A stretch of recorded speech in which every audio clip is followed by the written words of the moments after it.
Sean bienvenidos a la Suprema Corte de Justicia de la Nación. Les saluda José de Jesús Cruz y Baja y nos encontramos en su programa El Pleno en Vivo. Este día el Pleno del Tribunal Constitucional de nuestro país conocerá de una controversia constitucional que se encuentra listada con el número 16/2007, una controversia constitucional promovida por el Poder Judicial del Estado de Baja California Sur, un asunto importante desde el punto de vista constitucional porque se plantea precisamente esto, que es una revisión a reformas que tiene en su momento la ley orgánica del Poder Judicial de aquella entidad federativa y que se vinculan fundamentalmente con el tema central de esta controversia, que es precisamente la constitución de un fondo auxiliar para la administración de justicia en aquella entidad federativa y que se ubica en diversos artículos de esta ley orgánica. Señalamos fundamentalmente los artículos 110 y 115 de esa controversia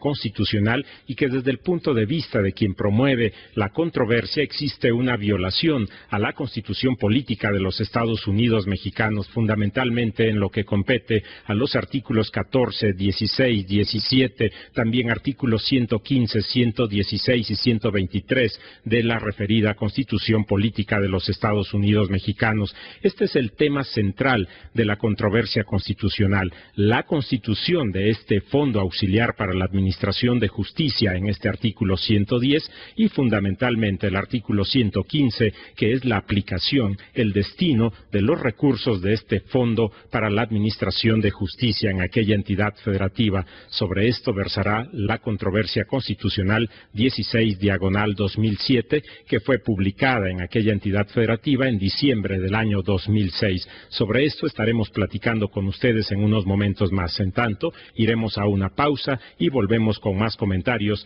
acerca de esta controversia constitucional 16/2007 vinculada a la entidad federativa de Baja California Sur. En este momento se encuentra todo dispuesto para que el Pleno de la Suprema Corte de Justicia de la Nación inicie con el estudio de esta controversia constitucional vinculada a la entidad federativa de Baja California Sur que hemos comentado con ustedes previamente. En este momento damos paso. Se abre la sesión pública. Señor secretario, sírvase dar cuenta con los asuntos del día. Sí, señor ministro presidente. Se somete a su consideración la aprobación de los proyectos de las actas relativas a la sesión previa de la pública número 89 ordinaria y a la correspondiente a esta última, celebradas el lunes 31 de agosto del año en curso. A consideración de las señoras y señores ministros, las actas de cuenta. No habiendo observaciones, les consulto su aprobación en votación económica. Están aprobadas las actas, secretario. Se somete a su consideración el proyecto relativo a la controversia constitucional 16/2007, promovida por el Poder Judicial del Estado de Baja California Sur en contra de los poderes legislativo y ejecutivo de esa entidad federativa, bajo la ponencia del señor ministro Valls Hernández.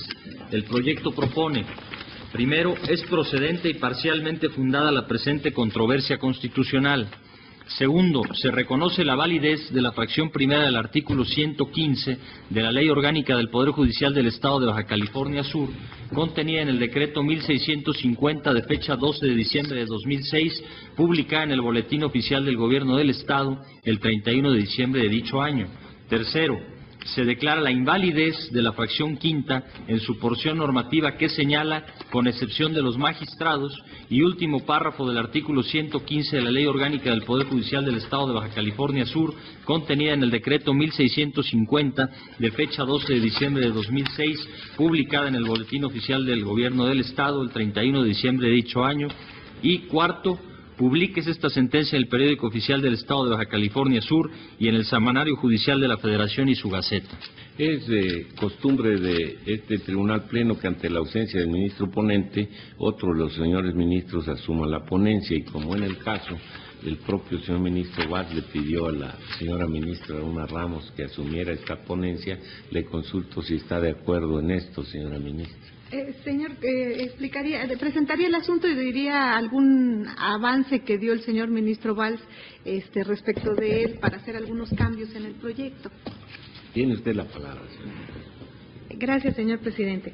En este asunto, como ustedes saben, fue listado por parte del señor ministro Valls Hernández y se trata de la controversia constitucional 16/2007, en que la presidenta del Tribunal Superior de Justicia del Estado de Baja California Sur está promoviendo esta controversia constitucional en representación del Poder Judicial del Estado, en atención a que combate el decreto 1650 del Congreso del Estado de Baja California, a quien señala como autoridad demandada, así como al gobernador de este estado por haberlo promulgado y publicado. Este artículo 115 está relacionado al fondo que se encuentra destinado para el Poder Judicial de la Federación, para resguardar todos aquellos ingresos que obtienen con motivo de las fianzas, los depósitos que se otorgan dentro de los procesos jurisdiccionales.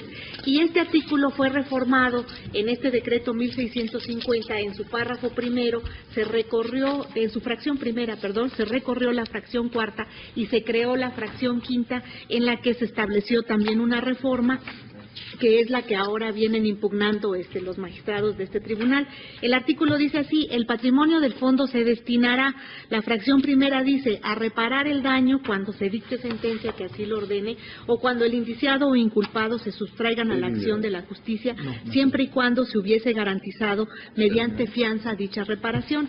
Y la fracción quinta, que fue recorrida, dice ahora sí: para otorgar estímulos económicos y sociales a la planta de servidores públicos del Poder Judicial, con excepción de los magistrados. Y luego dice, los depósitos e intereses, en el último párrafo, que también está reclamado, dice, los depósitos e intereses obtenidos por garantías de reparación del daño deberán destinarse al fin contemplado en la fracción primera. Los depósitos por otros conceptos se destinarán de la manera siguiente: el 50% por estímulos económicos de conformidad a lo establecido en la fracción quinta y el 50% para capacitación y mejoramiento profesional, adquisición de bienes y administración del fondo. En el proyecto, inicialmente, el señor ministro Valls había propuesto los puntos resolutivos que leyó el señor secretario, en el sentido de declarar procedente y parcialmente fundada la presente controversia constitucional, reconociendo la validez de la fracción primera del artículo 115 y declarando la invalidez del artículo de la fracción quinta y del último párrafo de este artículo. Sin embargo, el propio señor ministro Valls nos remitió un documento en el que nos mencionaba que con posterioridad se emitió por el Congreso del Estado de Baja California el decreto número 1083, y que en ese decreto número 1083 se reformó nuevamente este artículo, suprimiendo la parte proporcional de la fracción quinta, en la que se determinaba que este fondo no iba a ser para estímulos para los magistrados, y se suprime prácticamente esa fracción y la parte correspondiente y el último párrafo, en el que también se determinaba que estaba en relación con esto, con esta fracción. Entonces, el señor ministro Valls, en este documento que hizo llegar a todos los señores ministros, lo que planteaba era precisamente la posibilidad de que se sobresea en la presente controversia por lo que hace a la fracción quinta y al último párrafo del artículo 115, toda vez que fueron motivo de esta reforma en el decreto que les acabo de mencionar. Entonces, la propuesta en este momento sería del proyecto que se sobresea por esta fracción y que únicamente quede para el análisis de constitucionalidad la fracción primera del artículo 115. Esta fracción primera del artículo 115, bueno, después de analizar todo en el proyecto, todo lo relacionado con competencia, oportunidad, legitimación activa y pasiva y procedencia, se están analizando bueno, no sé si ahí hubiera alguna observación. Aquí en el proyecto el único aspecto que presenta una explicación mayor es la relacionada con la legitimación de la presidenta del Tribunal Superior de Justicia del Estado de Baja California, porque del análisis que el proyecto realiza de la Ley Orgánica del Poder Judicial del Estado de Baja California, se advierte que no hay un artículo expreso que le otorgue a la presidenta la representación del Poder Judicial del Estado.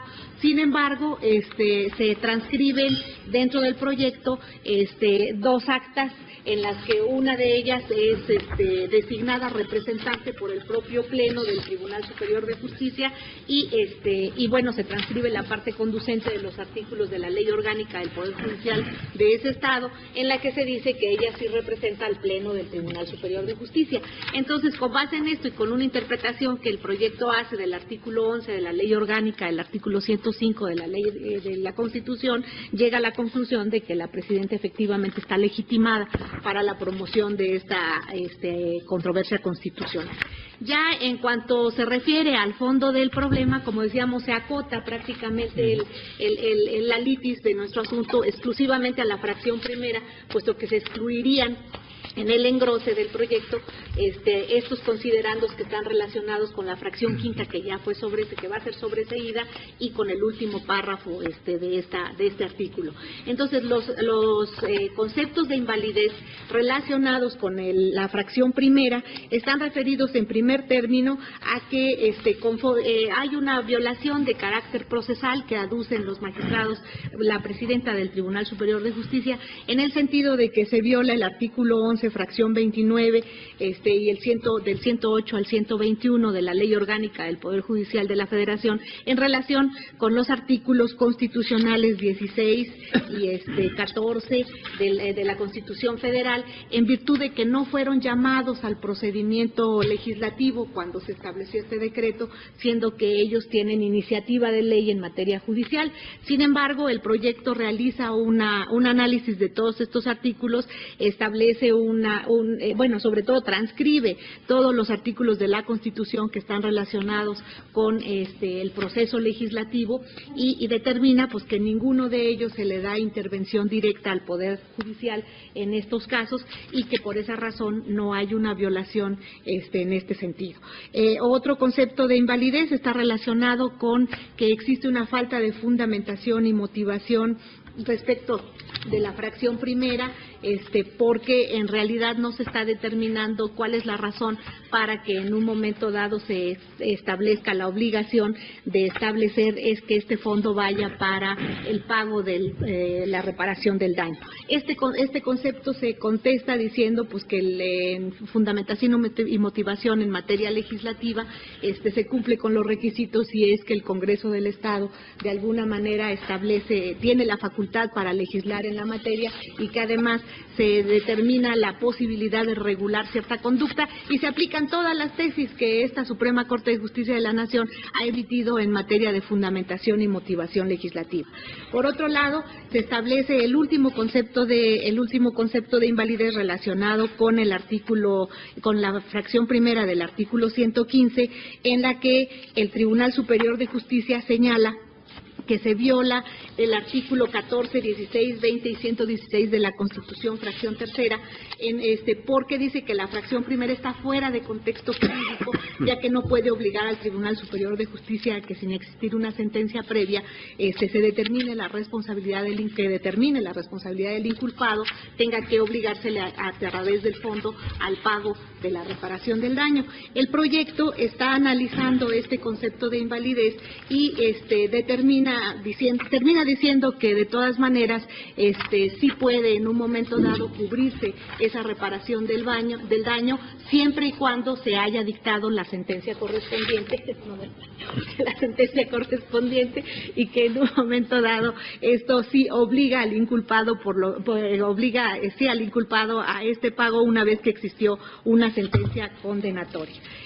Yo quisiera mencionarles que en el análisis que se hizo de este asunto, yo concuerdo con la mayoría de los conceptos que se han analizado y lo único que sí tengo dudas, debo de decirles, es en este último que les he señalado respecto de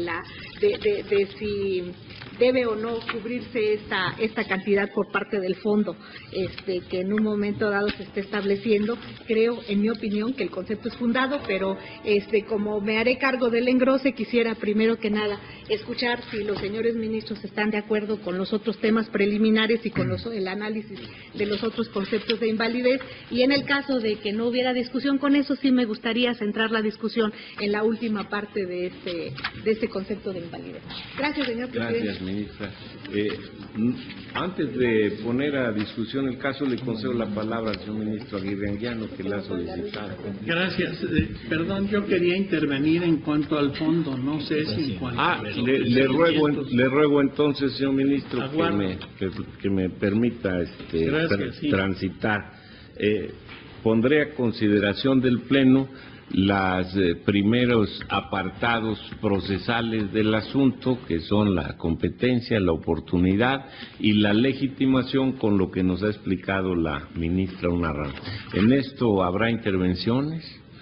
No habiéndolas, estimo superados estos puntos. Ahora, la modificación que propone la señora ministra, que asumió la ponencia, al proyecto, en el sentido de que se sobresea respecto de la fracción quinta y del párrafo final del artículo 115 de la Ley Orgánica del Poder Judicial del Estado de Baja California Sur, en virtud de que esta precisa norma impugnada fue reformada el 24 de diciembre de 2008. La propuesta es de sobreseimiento y no sé si haya alguien en contra de esta propuesta. Todos estando de acuerdo con la propuesta, les pido voto a favor de manera económica. Informe, señor secretario. Señor ministro presidente, me permito informarle que existe unanimidad de votos a favor del proyecto modificado en el sentido de sobreseer en la controversia constitucional en relación con el artículo 115, fracción quinta y párrafo último de la Ley Orgánica del Poder Judicial del Estado de Baja California Sur. Y nos queda para discusión de fondo la constitucionalidad de la fracción primera del propio artículo 115, para lo cual le concedo el uso de la voz al señor ministro don Sergio Salvador Aguirre Anguiano. Gracias, presidente. Yo estoy de acuerdo con las razones que se dan para declarar infundado el motivo de la impugnación, pero sin embargo creo que vale la pena añadir algo. Se me figura que el tribunal, el poder impugnante, está tirando pedradas contra el espejo, y les voy a decir por qué. El artículo 110 determina el Fondo Auxiliar para la Administración de Justicia y dice que será administrado por el Pleno del Tribunal Superior de Justicia del Estado, y dice cómo se integra a través de ciertos incisos. Interesante es ver que se integra con los intereses de los depósitos en dinero o en valores que por cualquier concepto se efectúen ante los tribunales judiciales, etcétera. Y en el inciso D dice que con el monto de la reparación del daño, cuando la parte ofendida no reclame en los términos que fije el Código Penal. ¿Qué es lo que determina la fracción primera actual y la impugnada? Que el destino del fondo será reparar el daño cuando se dicte sentencia que así lo ordene, o cuando el indiciado o inculpado me imagino que dirá, sustraiga, que estoy leyendo sin esa palabra la impresión que saqué del programa 02 de la Suprema Corte de Compila. Por alguna razón no aparece esa palabra, pero debe de decir, según mi parecer, como decía antes, a reparar el daño cuando se dicte sentencia que así lo ordene, o cuando el indiciado o inculpado se sustraigan de la acción de la justicia, siempre y cuando se hubiese garantizado mediante fianza dicha reparación. Desde el punto de vista económico es un artículo neutro, recibe los depósitos mismos que tiene que devolver en las oportunidades que señala la ley. Antes se decía que los depósitos e intereses obtenidos por garantías de reparación del daño deberán destinarse depósitos e intereses. Ya no existe eso. Ya queda la regla del artículo 10, todos los intereses serán para el fondo. Entonces, el estar impugnando esto que les resulta desde el punto de vista patrimonial absolutamente neutro, porque no sufre erosión, al contrario, desde el punto de vista de la captación de intereses para el fondo benéfico, pues a mí me parece que hay un contrasentido de fondo. Está peleando contra algo que le favorece al fondo. Así lo veo y así lo digo. Yo creo que es importante entender la norma. El depósito que se hace no forma parte del fondo, solamente los rendimientos. Sí. Y de estos rendimientos que constituyen el fondo, aquellos que tienen que ver con fianzas que se otorgaron para reparación del daño, conforme a la fracción primera, Sí. tienen que ir a esa finalidad y no a capacitación ni a estímulos. Eso, como si no fuera, es decir, forman parte del fondo para su manejo, y cuando haga falta disponer de ellos para cumplir a cabalidad una sentencia, si hubo fianza que garantizó la reparación del daño, hay que completar este monto de la reparación con valores.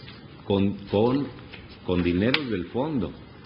Dice el artículo 115 en su texto actual y en el impugnado, que aquí no hubo cambio, el patrimonio del fondo, o sea, la bolsa de intereses, se destinará, uno, a reparar el daño.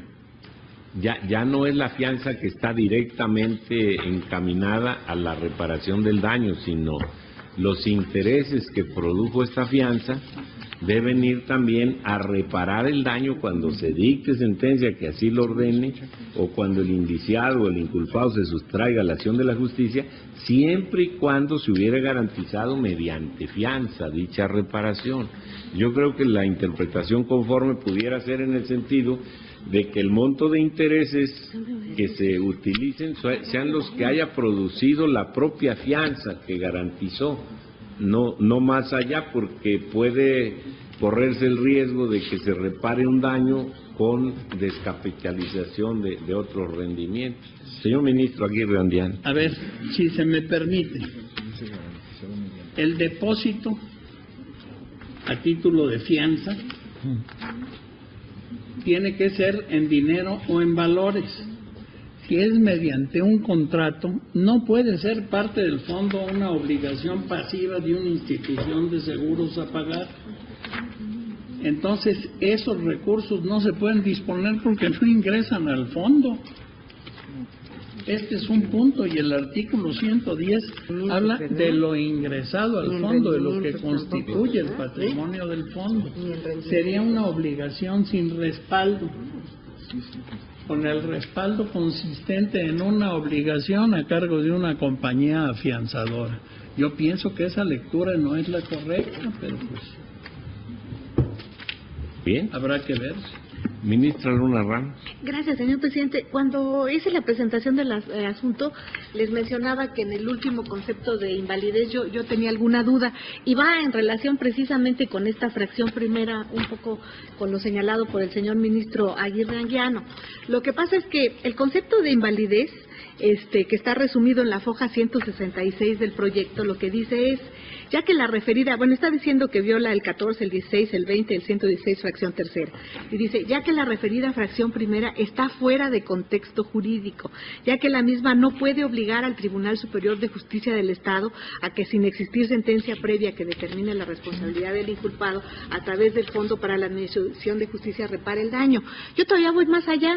Al final de cuentas, la reparación del daño es algo que le corresponde al inculpado. Sí. Es decir, el inculpado es el que va a ser sentenciado. Sí. ¿Por qué? Pues porque cometió un delito. Al ser sentenciado porque cometió un delito conforme al texto del artículo 20, tanto el anterior como el actual, que todavía no entra en vigor, pero que de todas maneras dicen más o menos lo mismo, lo cierto es que conforme al artículo 20 sí está obligado el juez a determinar la reparación del daño. Dice la fracción cuarta del anterior que se le repara el daño en los casos en que sea procedente. El Ministerio Público estará obligado a solicitar la reparación del daño y el juzgador no podrá absolver al sentenciado de dicha reparación si ha emitido una sentencia condenatoria. En el nuevo texto de la fracción cuarta ahora del inciso C del 20 reformado dice lo mismo, nada más que aquí da la oportunidad de que el ofendido lo pida directamente, pero exactamente el texto es igual. Aquí lo que salta a duda para mí es, en una relación jurídico-procesal en el que el inculpado es el que cometió el delito, es el inculpado el que está obligado a pagar la reparación del daño. Si es el inculpado el que está obligado a pagar la reparación del daño, yo no entiendo por qué del fondo que se constituye con intereses de los rendimientos que obtengan por fianzas o por de depósitos que se paguen en garantía, que es un fondo que se constituye para el Poder Judicial del Estado, que puede servir para capacitación, para compra de mobiliario y otro tipo de cosas, tenga el juez la obligación de pagar la reparación del daño. Yo no veo por qué. En un momento dado la fianza es la que garantiza la reparación del daño. Si es que hay una sentencia, ¿qué es lo que va a hacer el juez? Hacer efectiva la fianza. ¿Para qué? Para que se pague esa reparación del daño. Pero finalmente el hecho de que el inculpado puede evadirse o que no tenga la posibilidad de cubrir esa reparación del daño, esa obligación, ¿cómo surge en relación de este fondo? ¿Es subsidiaria? ¿Por qué razón? Es lo que yo aquí sí creo que el Tribunal Superior de Justicia sí tiene razón. En realidad sí está fuera de contexto de que sea a través del fondo como se obligue al pago de la reparación del daño, cuando es una obligación que le corresponde realmente al inculpado por haber incurrido en el delito y por haber sido sentenciado respecto de él. Ahora, en el caso de que dijeran que de todas maneras sí debe de entenderse que subsidiariamente el fondo debe de pagar esa reparación del daño, ahí tendría todavía otra observación de acuerdo a una tesis de la primera sala en relación con la persona que está evadida de la justicia. Pero por principio mi pregunta es, ¿por qué tiene que pagar la reparación del daño un fondo que ya está constituido en favor del Tribunal Superior de Justicia? Si lo que se depositó ahí fue la fianza y lo que se obtiene son los rendimientos, lo que hace el juez es hacer efectiva la fianza para efectos del pago de reparación del daño, pero no es el Poder Judicial del Estado el que tiene la obligación de cubrir la reparación del daño, en mi opinión. Señor ministro Cosío. Señor presidente, a la pregunta que hace la señora ministra, ¿por qué tiene? La respuesta yo creo que es ¿y por qué no? El fondo es un fondo legal que el legislador determina sus modalidades, no es un fondo constitucional. Las violaciones son al 14, al 16 y al 116. ¿Qué extraigo yo del 14, 16 y del 116 en relación con esto? Absolutamente nada. El legislador crea los fondos y el legislador puede también determinar la orientación de los fondos. Parece razonable que se determinen la utilización de esos productos, y lo dijeron muy bien el ministro presidente y el ministro Aguirre, de esos productos para que se reparen daños por determinación de la sentencia o cuando la persona se sustraiga, pues a mí me parece muy razonable que se haga eso. Pero aquí ya estamos prácticamente en un campo de la política judicial, porque nada constitucionalmente nos dice, los fondos que se creen para la administración de la justicia solo se pueden destinar a la justicia, los fondos para la administración de la justicia se pueden destinar ¿a qué? Pues a lo que el órgano que los genere determine en las condiciones que él determine. Yo por esa razón encuentro pues razonable, ni siquiera constitucional o no, porque no creo que haya parámetro para meternos en ese tema, razonable que se utilicen los productos para efectos de reparar estos daños en esas dos condiciones, por sentencia o por sustracción. Si tenemos una fuerte garantía en el artículo 20 que nos dice que se van a reparar, pues lo que se está haciendo es socializar la reparación. Este es el fondo del asunto. Se va la persona o no tiene medios económicos, entonces la víctima se queda sin reparación. Se está justamente diciendo, los productos financieros permiten socializar costos o riesgos, etcétera, y consecuentemente, a ver para qué alcance el fondo, ojalá alcanzara para mucho y se pudieran pues pagar a estas personas las indemnizaciones correspondientes. Yo por esa razón, en esta parte del proyecto estoy de acuerdo, y si se pudieran agregar alguna de estas razones que ha dicho usted, el ministro Aguirre, y esta última mía, pues yo creo que el engrose queda un poco más fuerte. Muchas gracias. Señor ministro Góngora. Gracias, señor presidente. Por lo que se respecta a la impugnación que se refiere a que la fracción primera del artículo 115 de la Ley Orgánica del Poder Judicial del Estado de Baja California Sur es inconstitucional, así se dice, porque se obliga al Tribunal Superior de Justicia a que se determine la responsabilidad del inculpado sin existir previa sentencia. Yo también comparto el sentido del proyecto de declararlo infundado, debido a que la redacción del citado precepto se sujeta al principio que establece que la reparación del daño es exigible de oficio durante el proceso penal, pero fijada por el juzgador al dictar la sentencia correspondiente. Y por tanto, no se puede acreditar la violación del artículo 20, fracción cuarta, apartado B, de la Constitución Política de los Estados Unidos Mexicanos, ya que su aplicación depende de que se cumplan los requisitos establecidos en el Código Penal del Estado. En el artículo 49 del Código Penal, la reparación del daño que deba ser hecha por el responsable de un delito tiene el carácter de pena pública y será exigible de oficio por el Ministerio Público en el proceso penal. Cuando la misma reparación sea exigible a terceros, tendrá el carácter de responsabilidad civil y se tramitará en forma incidental, de acuerdo con las disposiciones del Código de Procedimientos Penales. Y el 50, que es muy detallado, si la parte ofendida renuncia a la reparación del daño, su importe se aplicará al Fondo Auxiliar para la Administración de Justicia, al causar ejecutoria la sentencia.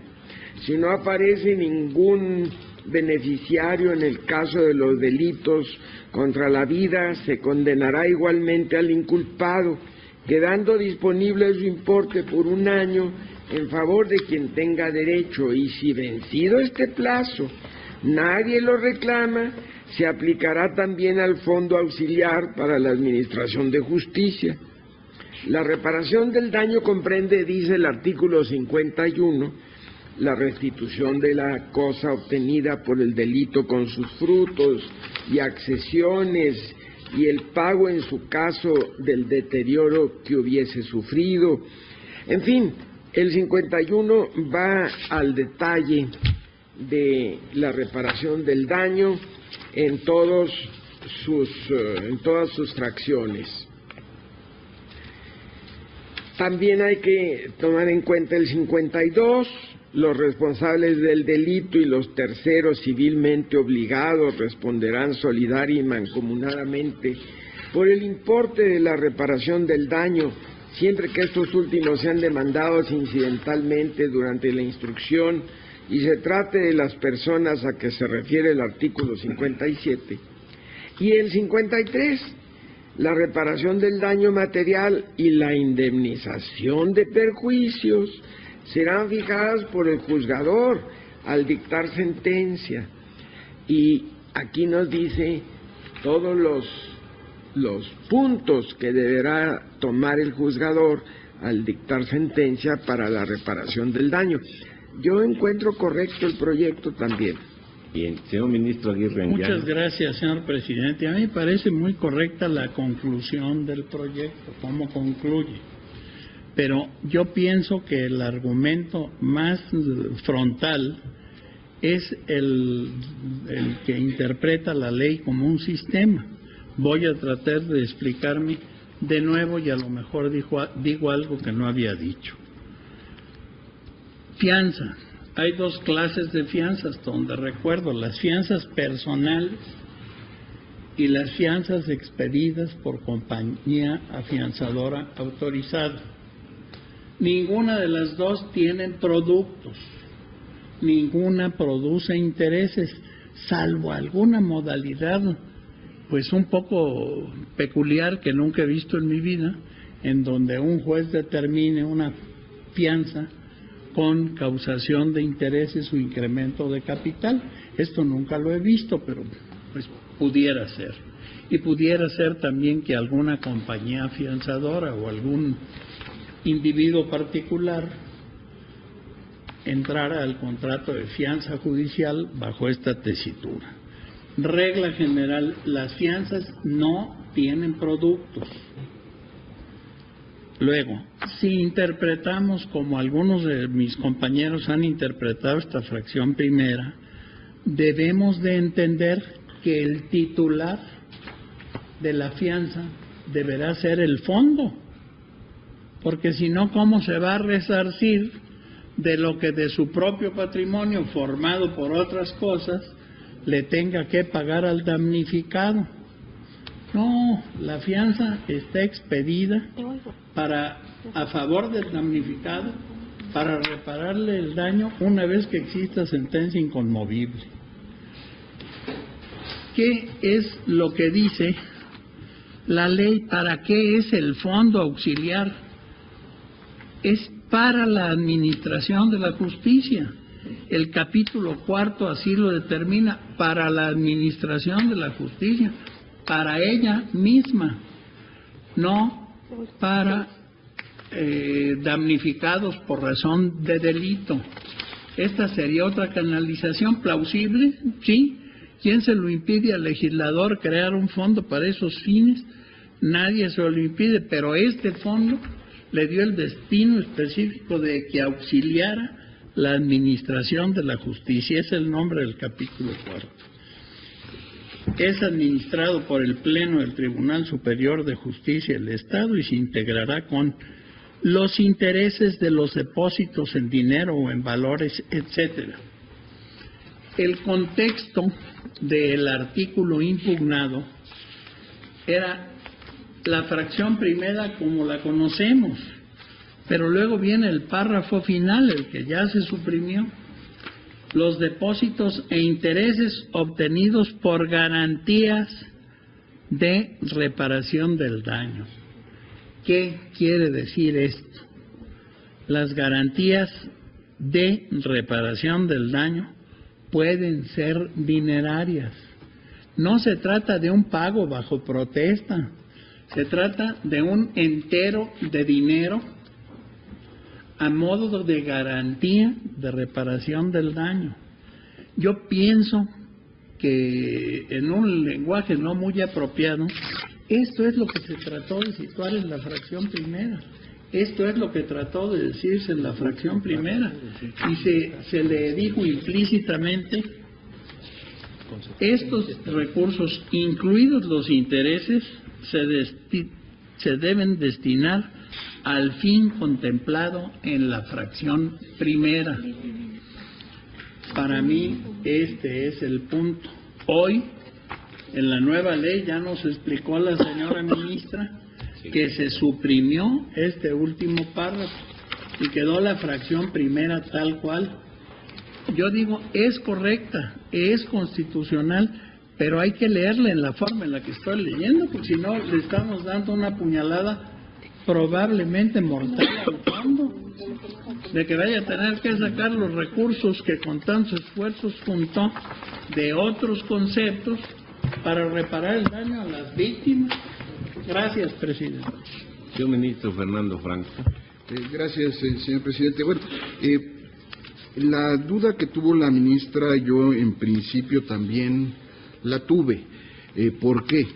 Y llegué a la conclusión, primero, de lo que señaló el ministro Cosío, y creo que sí tiene una base constitucional, y ahorita lo explico, pero es la misma. Y segundo, a lo que expresa el ministro Aguirre con algún matiz. El artículo 20 efectivamente que leyó la ministra en la fracción cuarta se refiere a la reparación del daño, pero el segundo párrafo establece que la ley fijará procedimientos ágiles para ejecutar las sentencias en materia de reparación del daño. Consecuentemente le dio al legislador poder de configuración de cómo hacer esto. Ahora, coincido totalmente al margen de esta disposición constitucional con lo que decía el ministro Cosío, de que el fondo es una decisión del legislador en apoyo al Poder Judicial y le puede establecer fines específicos, ¿no? El punto es que la obligación no puede ir más allá de lo que es el sistema mismo. Aquí era donde yo también tenía. Sin embargo, tal como lo dijo el ministro Aguirre, creo que esto debe interpretarse de manera integral, sistemática la ley. Si vemos el artículo 110, habla de cómo se integra el fondo. Y entre otras cuestiones, por supuesto, están los objetos o instrumentos materia del delito cuando no se reclaman en el tiempo, en fin, no se aplican.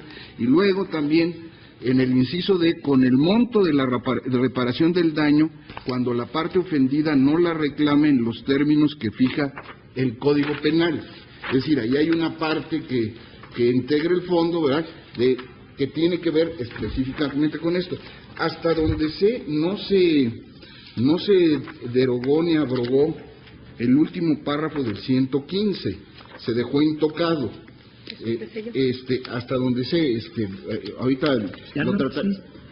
lo trataré de verificar, por eso no lo tenía en el radar.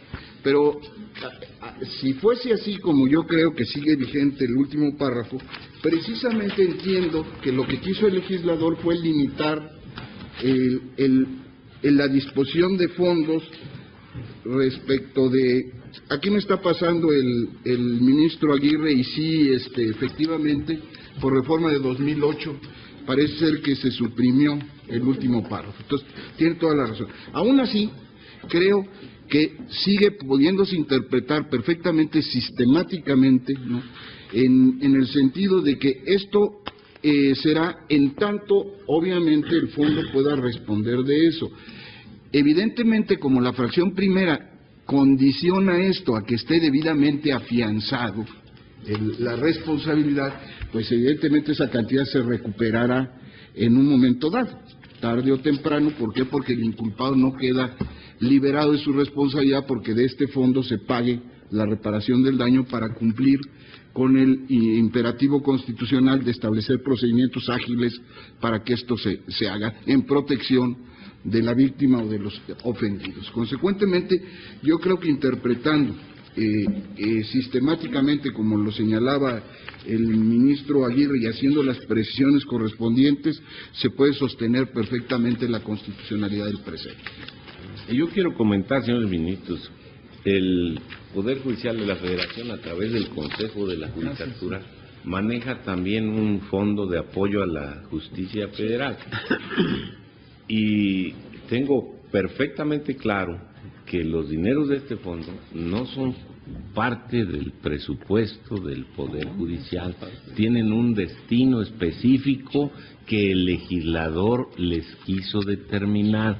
Por eso, cuando la presidenta del Tribunal Superior de Justicia, accionante, enarbola el principio de autonomía e independencia del Poder Judicial y dice que hay una injerencia indebida dentro de su libertad de destino presupuestario, pues esto no es así. Se dice que lo convierte en deudor de una obligación a cargo de quien cometió el delito, como es la de reparar el daño. Tampoco es así. No es al Tribunal Superior de Justicia, no es a los dineros presupuestales del Tribunal Superior de Justicia donde se establece esta carga, es a un fondo auxiliar de la justicia que se lo dejó al tribunal que lo maneje, lo cual está muy bien. Se puede llamar así, pero esto no delimita ni su contenido ni sus precisos alcances. Es el legislador el que crea este fondo, lo dota de un mecanismo para fondearlo y marca el destino. Creo que la reparación del daño es uno de los más graves problemas que tenemos en la justicia penal, y que esto es apenas un paliativo que permite constituir una bolsa para reparar el daño. Al parecer, por la forma en que está redactada la primera fracción que analizamos, cuando es meramente complementario. Para que proceda este pago a cargo del fondo, se requiere que se hubiese garantizado mediante fianza dicha reparación. Y luego, en el desaparecido párrafo, como que aclaraba perfectamente bien que son los depósitos e intereses obtenidos por garantías de reparación del daño. ¿Cómo veo esto yo operativamente? Hombre, una subcuenta del fondo donde van todos aquellos depósitos que garantizan la reparación del daño. Los depósitos, esto no forma parte del fondo. Es decir, el banco que opera las garantías otorgadas a favor del Poder Judicial abre una subcuenta, una clasificación, depósito para garantizar reparación del daño, y el propio fondo tiene una subcuenta de qué intereses provienen de garantías para reparar el daño, depósitos, y cuáles no.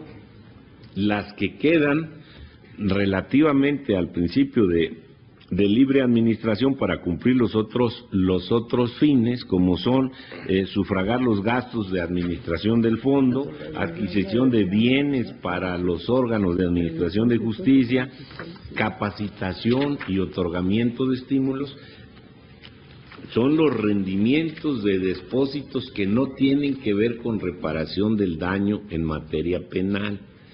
Y esta interpretación, que es la que ha propuesto el señor ministro Aguirre Anguiano, yo creo que es la correcta. Quiero significar, sí, que la inmensa mayoría de los depósitos en efectivo que reciben los tribunales ordinarios son las que tienen que ver con fianzas de carácter penal. Entonces, sí es una afectación considerable, sin saber los números de ingresos de este fondo, sí es una afectación considerable, pero así lo decidió el Poder Legislativo, y en esto yo no veo ninguna inconstitucionalidad. Ministra Luna Rojas. Gracias, señor presidente. Yo quiero mencionar que desde que hice esta observación la planteé como duda. Sí me convence la interpretación que los señores ministros han manifestado. Si ustedes no tuvieran inconveniente, yo creo que sí sería pertinente agregarla al proyecto. ¿Por qué razón? Porque al parecer se estaría estableciendo como obligación para el Tribunal Superior de Justicia ese pago de la reparación del daño. Yo creo que no. Yo creo que si se entiende que es pues prácticamente como subsidiario, y en el momento en que no alcance la fianza o que se haga efectiva esta, entonces entrará el fondo en estos términos que se ha manifestado, pero no que sea de primera intención el que la víctima puede en un momento dado solicitar la reparación del daño directamente con cargo al fondo, al Tribunal Superior de Justicia, porque como está el artículo, pues sí puede llegar a entenderse hasta eso. Entonces, si ustedes me permiten, en el engrose yo sí trataría de incluir como interpretación todo lo que los señores ministros han mencionado, pero sobre todo estableciendo en qué condiciones es que opera el que se llegue a pagar esta reparación del daño con el fondo que tiene el Tribunal Superior de Justicia. No es de primera intención, ni de inmediato, ni en cuanto la víctima lo solicite, sino que haya fianza, y otra de las cosas, que haya sentencia condenatoria, porque otro de los problemas que presenta el artículo es que también está señalando que cuando se dicte sentencia que así lo ordene, que ahí no habría ningún problema, o Este es el problema, cuando el indiciado o inculpado se sustraiga de la acción de la justicia, siempre y cuando que se hubiese garantizado mediante fianza. Yo creo que ahí tampoco podría ser, incluso hay una tesis de la primera sala, hay una tesis de la primera sala que creo que es perfectamente aplicable, que dice fianza penal cuando se revoca la libertad provisional bajo caución porque el indiciado incumplió sus obligaciones procesales, es decir, se evadió, dice, procede a hacerla efectiva únicamente en relación con este concepto, es decir, no con relación a la reparación del daño. Entonces, ahí sí hay un problema que sí nos pone en un predicamento, porque el artículo está señalando la posibilidad de que se acuda al fondo para obtener la reparación del daño, tanto con sentencia como con evasión, y yo creo que con evasión está en contra de lo que está determinando la primera sala en esta tesis, que si quieren se las leo completa, me parece muy pertinente. Las leo completa.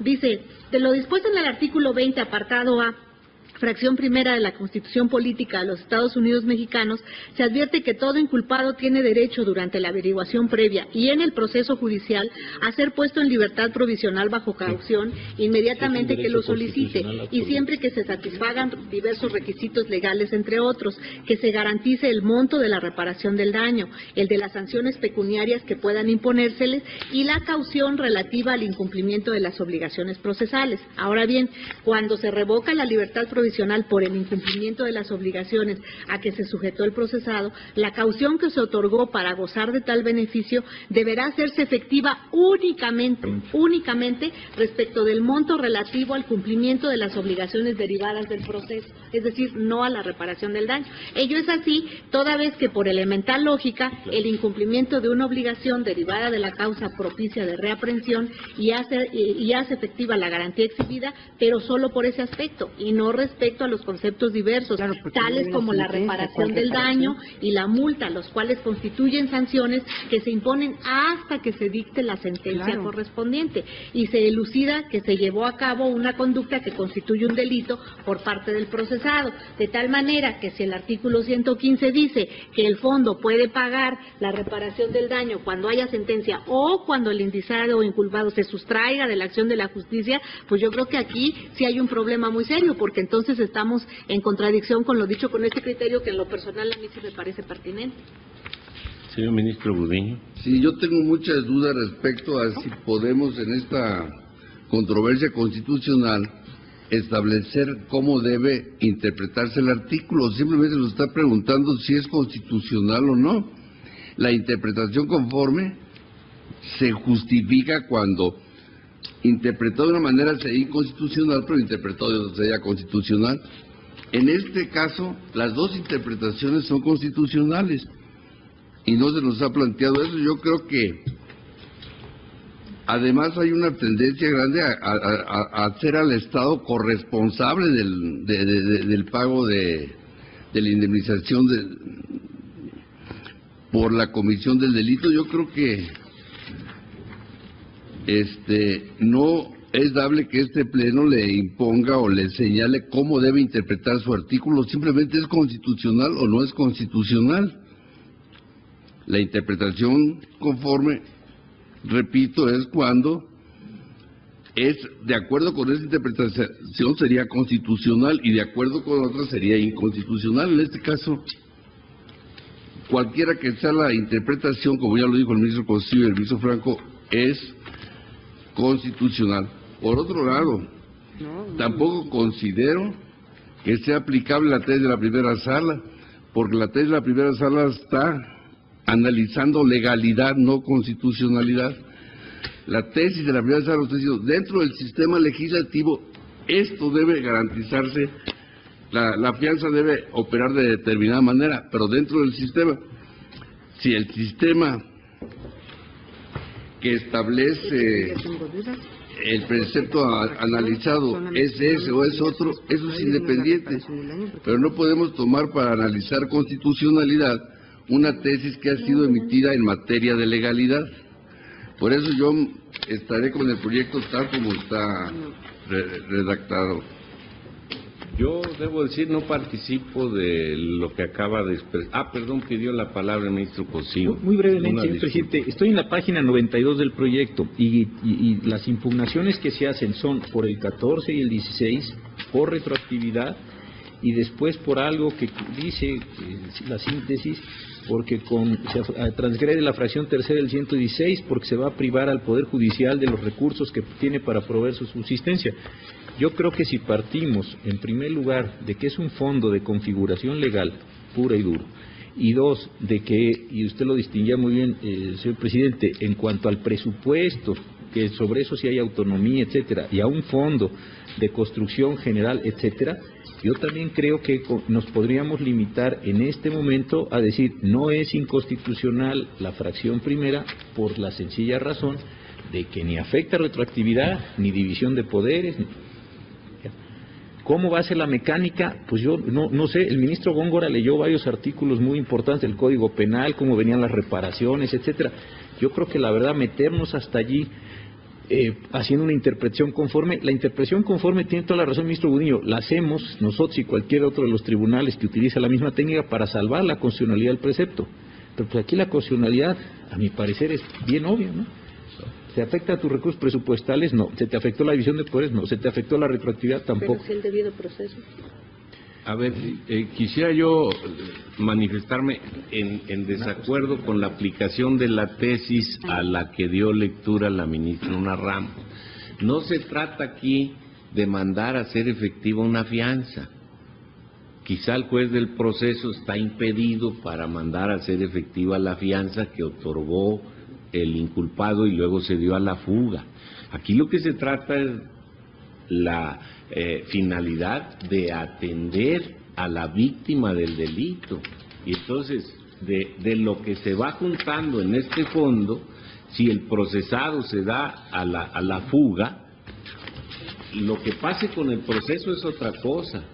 Pero aquí viene el fondo y responde a reparar el daño, con dinero ajeno, porque no está... El fondo no está alimentándose exclusivamente de la fianza o depósito que haya hecho el procesado. Aquí lo interesante es que de 100 procesados uno se dio a la fuga y de los intereses recaudados de los 100 depósitos, a este que se dio a la fuga hay que atender a la víctima y se cuantifica la reparación del daño. Pero ojo, es el fondo el que lo paga, no es el tribunal, no es dinero del tribunal. Esto es lo que al parecer la presidenta estima como propiedad del tribunal el fondo.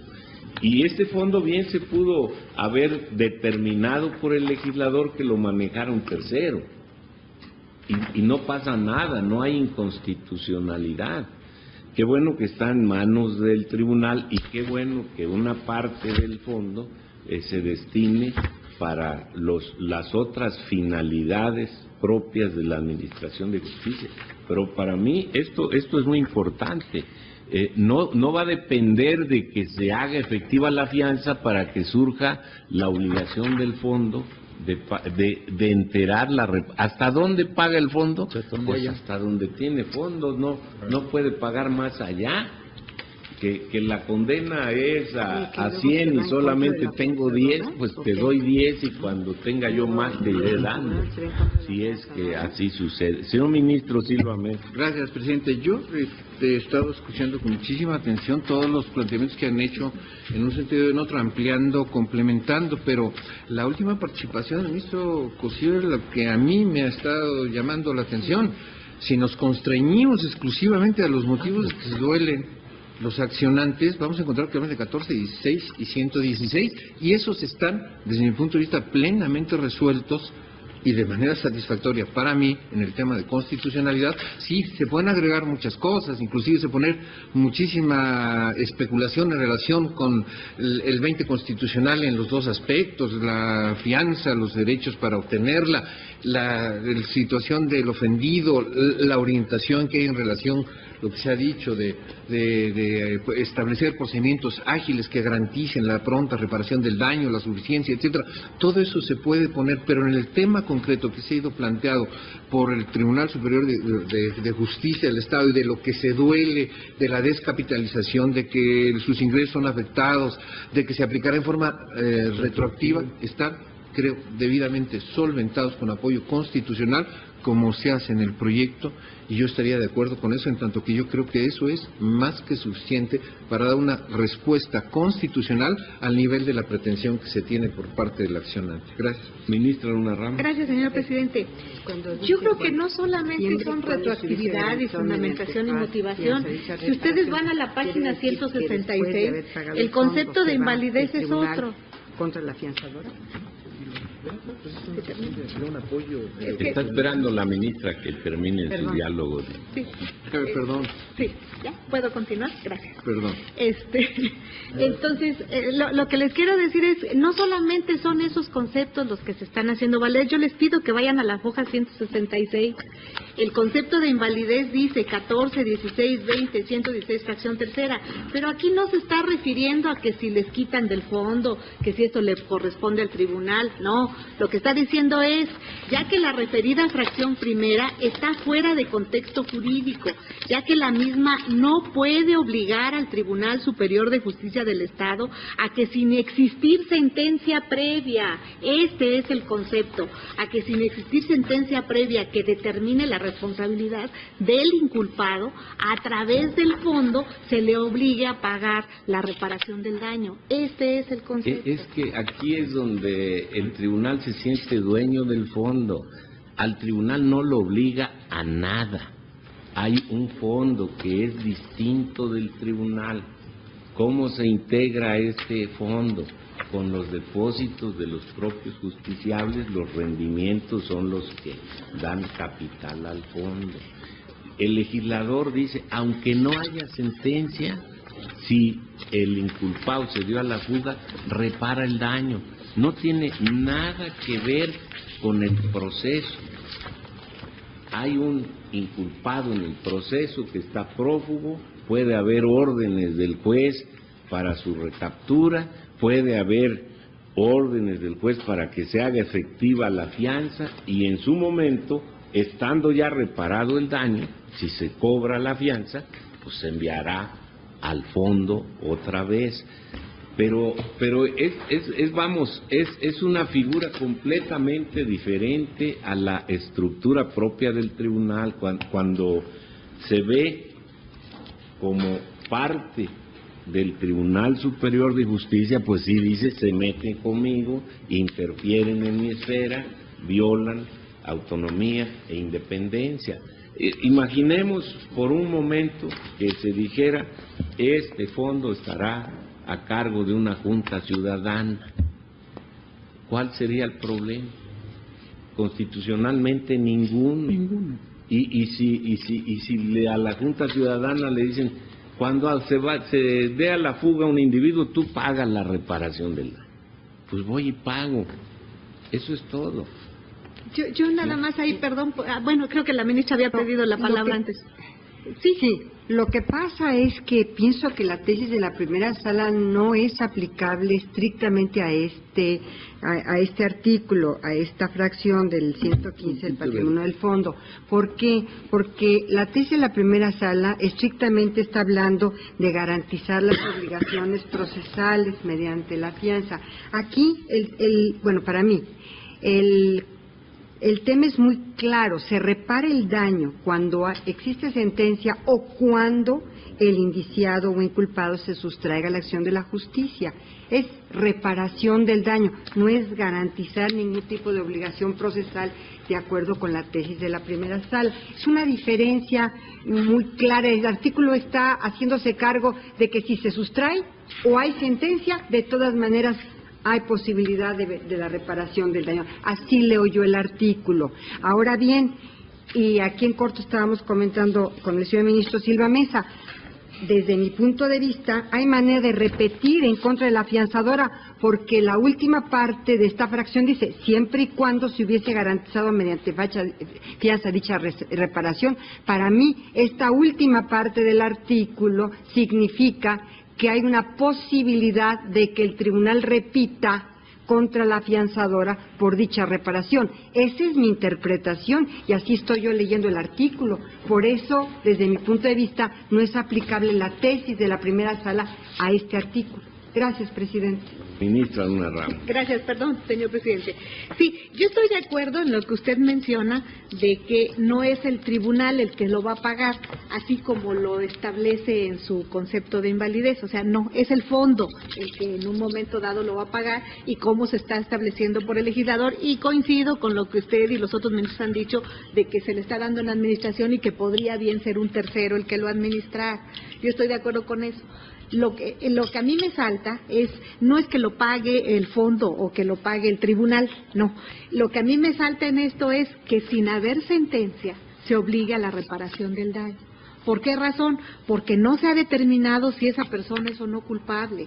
Y el 20 constitucional lo que está diciendo es que se obliga al pago de la reparación del daño siempre y cuando haya una sentencia condenatoria. Entonces sí hay obligación a pagar la reparación del daño, pero no sabemos en un procedimiento en el que todavía no se ha determinado si la persona es o no culpable que se obligue al pago de la reparación del daño. Eso es lo que yo entiendo que el Tribunal Superior de Justicia de alguna manera está determinando, como que no hay un debido proceso para la obligación a la reparación del daño cuando en un momento dado todavía no está sentenciado.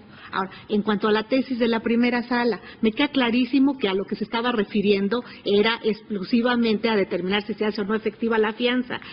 La referencia que yo hice a esa tesis y que a mí en lo particular se me hizo puesta en razón fue precisamente el mismo espíritu que acabo de mencionar en este momento, de que no puede en un momento dado establecerse por evasión el pago de la reparación del daño si no hay sentencia. Y la misma tesis lo que está diciendo es, lo único que vas a hacer efectivo son las garantías procesales, no así la reparación del daño. ¿Por qué? Pues porque no se ha determinado la culpabilidad. La culpabilidad va a traer como consecuencia, el primero, la pena corporal y en consecuencia la reparación del daño. Entonces yo no entiendo por qué se pueda determinar antes la reparación del daño cuando no se ha dicho si es o no culpable. Si se dice que es inocente, al final de cuentas, claro, ¿por qué se va a obligar a la reparación del daño? Esa es la pregunta. Es que estamos hablando de los derechos del inculpado. El fondo es un tercero que le dicen paga. Ministra Sáenz Cordero. No, es que la lectura que da la ministra Luna Ramos es muy atractiva. Si no hay sentencia ejecutoriada que así determine, es decir, que es responsable este individuo, sino que se sustrae de la acción de la justicia y de todas maneras se va a reparar el daño, pues ella en principio tiene razón, solo que el legislador así lo quiso. El legislador estableció que hay derecho a esta reparación del daño en dos circunstancias, o cuando haya sentencia que así lo ordene, o cuando se sustrae de la acción de la justicia. Así lo determinó el legislador. Ese es el tema. El legislador así lo determinó. Sí, por eso, señor presidente, digo, lo que determinó el legislador en ese sentido es, en mi opinión, es inconstitucional, porque no cumple con la garantía de debido proceso, porque no puede obligar a un fondo a pagar la reparación de un daño cuando no hay sentencia que lo condene. El fondo nunca es parte en el juicio y nunca va a haber sentencia en contra del fondo. Él tiene una finalidad extra procesal. Eso me queda clarísimo. Se puede decir, desde el momento mismo en que la víctima va a declarar, se le puede dar un apoyo y eso estará bien como previsión social de apoyo a las víctimas, eso es. Pero en fin, sigamos. Tengo en lista a la señora ministra Sáenz Cordero, a don Fernando Franco, a don Juan Silva y al señor ministro Gudiño. Empiezo por don Fernando Franco. Entonces. No, señor presidente, yo creo que mandé una señal equivocada. Sí. Yo estoy de acuerdo con el proyecto, ya di mi opinión y no tiene caso volver a intervenir. Señor ministro Silva Mesa. Gracias. Yo participo totalmente de la inquietud de la señora ministra Luna Ramos, pero le encuentro solución. Yo creo que este artículo 115, la fracción primera que analizamos, determina cómo se va a destinar el patrimonio del fondo. Y en este apartado se dice, este fondo se va a destinar a pagar la reparación del daño. ¿Cuándo? Cuando así lo determine una sentencia definitiva. Obviamente, ahí está ya una declaratoria que da lugar a condenar al pago de la reparación del daño, en tanto que hay una sentencia condenatoria y así se determina como una de las consecuencias, vamos a decir, de satisfacción pecuniaria respecto del daño causado. primera hipótesis, creo que esa no tiene problema.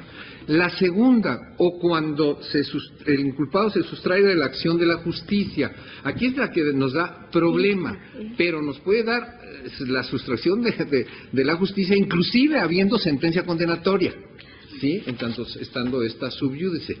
Ya tenemos una declaratoria de culpabilidad con una condena, pago de reparación del daño, si bien no como acto definitivo, puede haber sustracción de la acción de la justicia. Tal vez esa es otra hipótesis, pero aquí el problema es el hecho de que no se determine el momento donde se hace factible esta aplicación de este destino, lo torne inconstitucional. Yo creo que no lo torna inconstitucional en tanto que el momento legalmente oportuno está perfectamente terminado el Código Penal de la entidad y se tiene que cumplir con eso a fuerza. Tiene que haber una declaratoria de responsabilidad, tiene que haber una condena al pago de la reparación del daño y los otros son accidentes del hecho y esto cobrará oportunidad cuando de manera sustantiva se presente. No como una situación que ahí sí creo yo no sería la intención del legislador de tornarlo como un apoyo de beneficio social. No, definitivamente no, esto tiene que estar ligado a fuerza con ello. Pero la ausencia de esto debe leerse definitivamente así, y yo así la leo. Esto sí tiene aplicación, en tanto que nos dice cuál es el destino de todo este fondo. Siempre y cuando esté esto garantizado mediante una fianza, esto se aplicará de esta manera. Porque de la otra forma estarían diciendo de los fondos que tenemos aquí, bueno, vamos a cubrir esto. No, tiene que haber un respaldo necesariamente financiero para la salud económica del fondo a fuerza. Entonces esto hay que verlo, como decía el ministro Aguirre Anguiano, como un sistema integral para que tenga una lógica y dentro de esa lógica se llega, desde mi punto de vista, a lo constitucional. Señor ministro Gudiño. Sí, desde luego es muy importante la inquietud que ha planteado la ministra Luna Ramos. Pero yo creo que, bueno, el argumento que ha dado el ministro presidente pues es concluyente en el sentido que el fondo es algo independiente del tribunal, pero habría otro argumento incluso considerando al fondo como propiedad del tribunal, y es el siguiente: la Constitución en su artículo 1 claramente nos señala que las garantías son mínimas, por lo tanto nada impide que el legislativo amplíe esas garantías al procesado o al gobernado. Entonces, esta ampliación es perfectamente constitucional de acuerdo con el artículo 1. Si bien la garantía mínima es que cuando haya sentencia se condena a la reparación del daño, nada impide que en ampliación de esta garantía, como lo permite el artículo 1 de la Constitución, se crea un fondo para, incluso, aun cuando no haya sentencia condenatoria, auxiliar a la... Creo que va dentro de la filosofía del constituyente y es perfectamente constitucional, puesto que da un beneficio mayor del que brinda la Constitución. Señor ministro Aguirre. Gracias. Bueno, casi me asusté. La filosofía del constituyente llevando al pago doble. Y les voy a decir por qué. Lean por favor el artículo 114. El artículo 114 obliga a restituir depósitos en los casos que prevé la ley. Por ejemplo, una absolución se sustrae de la acción de la justicia, se le paga la reparación del daño y resulta que es absuelto, hay que devolverle el dinero, a pagar doble. Yo creo que estas son lecturas asistemáticas. No podemos ir a lecturas asistemáticas. Yo estoy de acuerdo en que el fondo no es propiedad del Poder Judicial, es simplemente su administrador. Pero es su administrador porque es un fondo en apoyo de la administración de la justicia. No podemos decir que se considere el cajón del sastre y como no es de él, el legislador puede hacer lo que le venga en gana. Y si cada vez auxilia menos o deja de auxiliar, no importa. No, sí importa. Para eso está el sistema y para eso está la congruencia con el sistema. Yo pienso que tiene toda la razón la ministra cuando dice esa porción del artículo es inconstitucional. ¿Por qué? Porque sin haber sentencia obliga a pagar y pone al fondo en riesgo de pagar doble. Dice el señor ministro Gudiño, es una ampliación de una garantía. Ahora va a tener garantía la víctima del delito, el damnificado, el que tiene derecho a que el daño sea reparado, a que cuando simplemente se fugue el que está siendo indiciado o procesado, no sé, en ese momento se le repara el daño, resulte culpable o inocente. Bueno, para mí esto es algo, perdón que lo diga así, ilógico, y para mí lo ilógico normalmente es inconstitucional. Señor ministro Cosío. Perdón, no ha terminado. Discúlpeme, señor ministro, oí que... Con la fractura de mis tiempos se me fue la idea que trataba de crear Es que Muchas gracias, lo sentí muy conclusivo, en el no es... La recobro, no pasa nada. Hice una pausa demasiado grande. Yo pienso entonces que el artículo es constitucional con los ajustes que prometió hacerle la señora ministra. Sin esos ajustes no estaría yo con el proyecto, pero con los ajustes que determinó que le iba a hacer, yo estoy totalmente de acuerdo, y con esa lectura, en términos generales, es constitucional, a excepción del pasaje y porción que señala ella. Gracias. Señor ministro Cosío. Gracias, señor presidente. Es que yo creo que el asunto lo partimos de un problema y de una diferenciación fundamental. Me parece que el señor ministro Aguirre y la señora ministra Luna Ramos ven un fondo con la etiqueta Administración de Justicia, y al verlo como una etiqueta Administración de Justicia cuesta mucho trabajo entonces entender cuáles son estos destinos. Yo no veo que sea esto, veo que en el estado de Baja California, cualquier otro estado, la Constitución Federal les garantiza a las entidades y a los poderes judiciales de sus entidades un presupuesto, y sobre eso hemos sostenido tesis muy importantes, me parece, para efecto de animar la independencia en la utilización de esos recursos. Ahora bien, en este caso el patrimonio del fondo yo creo que hay varias posibilidades. Sin duda alguna, y nadie tenemos duda en esto, hay una cantidad que se va a reparar en los casos, o que se va a utilizar mejor para reparar aquellos casos en que la sentencia así lo ordene. Evidentemente me parece que esto lo decía el ministro Góngora, no hemos hecho caso de lo que él leyó, pero daba un conjunto de reglas sobre las cuales, o a partir de las cuales, se tienen que dar estas condiciones de pagos por reparación del daño, como pena, como indemnización, etcétera, etcétera. Sin embargo, pareciera que todo lo que se está aquí determinando es que esta reparación del daño sea o tenga que estar determinada por una sentencia. Yo hago esta pregunta: ¿no existe la posibilidad de que mediante el fondo se paguen a ciertas víctimas de los delitos indemnizaciones por la sustracción de la justicia? Esta es la pregunta. ¿Por qué razón? Porque nada nos está indicando que los recursos públicos no se puedan utilizar para estas indemnizaciones. Es necesario que el Estado otorgue los recursos para solamente cuando exista esta sentencia, o pueden existir condiciones con sustracción de la persona de la justicia. Si se sustrae, evidentemente no va a estar señalado aquí cuáles son las condiciones de sustracción de la justicia. Esto va a estar en el Código de Procedimientos Penales del Estado de Baja California. Cuando una persona se sustrae, ¿qué es lo que está haciendo con este fondo? A mí me parece esto muy loable. Es decir, una persona que por las razones de sustracción no es una condición así genérica, se fue. Hay requisitos para saber cuándo una persona está sustraída a la acción de la justicia. ¿Qué pasa si el Estado decide tomar y el legislador un conjunto de sus fondos y a personas que han sido víctimas de un delito darles una condición monetaria para estos efectos? Ya sé lo que me van a decir, que no es en rigor una reparación del daño. Pues puede ser que no, pero tiene la característica de ser una reparación de dineros públicos para socializar riesgos. Yo insisto, ¿y cuál es el problema que se haga esto? Tenemos fondos de prevención de desastres, tenemos fondos de víctimas, tenemos fondos de distintas cosas en este país. ¿Qué problema hay que para un tema tan delicado como lo decía, en un estado que tiene, como todos los del país, muchos problemas, se diga hay un porcentaje? Es decir, yo creo que el problema está en si queremos seguir vinculando esta indemnización del fondo necesariamente a una reparación del daño. Yo porque no lo veo así.